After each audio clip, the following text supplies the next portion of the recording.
قال يا أبتي إني رأيت أحد عشر كوكبا.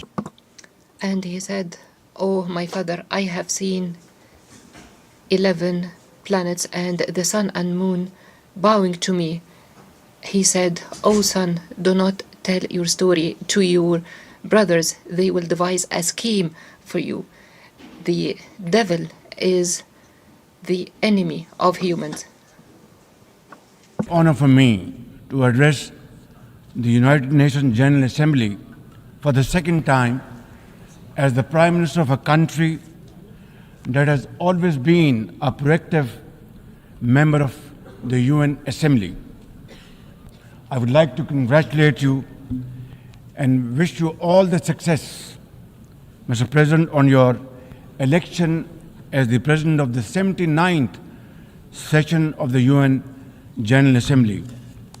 I would also like to appreciate the efforts of Ambassador Dennis Francis for his skillful stewardship of the 78th session of the UNGA. Mr. President, the father of our nation, Quaid-e-Azam Muhammad Ali Jinnah, declared in 1947 that we stand by the United Nations Charter and will gladly make our full contribution to peace and prosperity of the world. Pakistan has stood by this commitment unwaveringly. Today, we are facing most daunting challenges to the world order. Israel's genocidal war in Gaza, a dangerous conflict in Ukraine, destructive conflicts across Africa and Asia, rising geopolitical tensions, resurging terrorism, galloping poverty, stifling debt, and the mounting impact of climate change, we feel the chill of a new world order. In response to these challenges, our Secretary General Antonio Guterres called for the Summit of the Future. It led to the adoption of the 54 actions on development, peace and security, technology and global governance in the Pact of the Future. Mr. President, today I stand before you to express the searing pain and anguish of the people of Pakistan at the plight of the people of Gaza.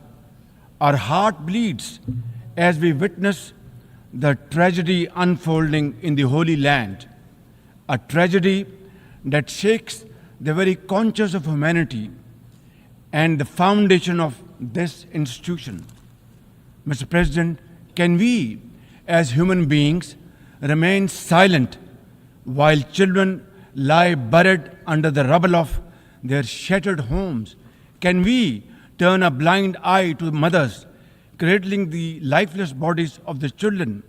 This is not just a conflict, this is systematic slaughter of innocent people of Palestine.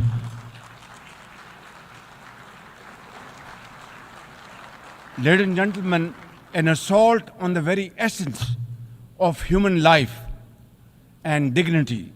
The blood of Gaza's children stains the hands of not just the oppressors, but also those who are complicit in prolonging this cruel conflict.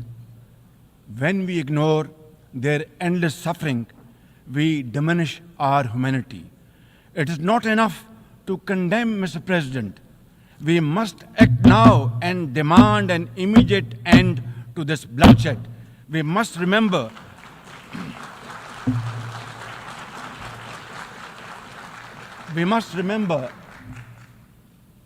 that the blood and sacrifice of the innocent Palestinians will never go waste.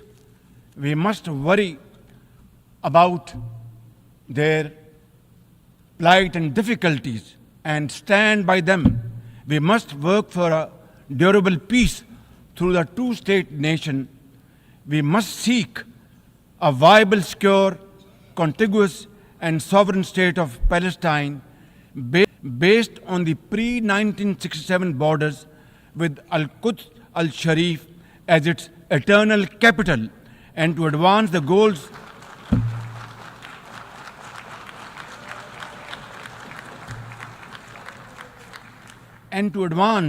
these goals, Palestine must also be immediately admitted as a full member of the United Nations. Mr. President, in a span of a few days, Israel's unrelenting bombing of Lebanon has killed over 500 people, including women and even small children. The failure to implement UN resolutions has emboldened Israel. It threatened to drag the entire Middle East into a war whose consequences could be very grave and beyond imagination. Similarly, like the people of Palestine, the people of Jammu and Kashmir too have struggled for a century for their freedom, self-determination. Instead of moving towards peace, India has resiled from its commitments to implement the Security Council resolutions on Jammu and Kashmir. These resolutions mandate a plebiscite to enable the people of Jammu and Kashmir to exercise their fundamental right to self-determination. Ladies and gentlemen, since the 5th of August 2019, India has initiated unilateral illegal steps to impose what its leaders ominously call a final solution for Jammu and Kashmir. Day in and day out, 900,000 Indian troops terrorize the people of occupied Jammu and Kashmir with draconian measures including prolonged curfews, extrajudicial killings, and the abduction of thousands of young Kashmiris. At the same time, in a classic settler colonial project, India is seizing Kashmiri lands and properties and settling outsiders into occupied Jammu and Kashmir in their nefarious design to transform the Muslim majority into a minority. This hackneyed tactic is employed by all occupying powers, but it has always failed. In Jammu and Kashmir too, it shall fail by the grace of God. Ladies and gentlemen,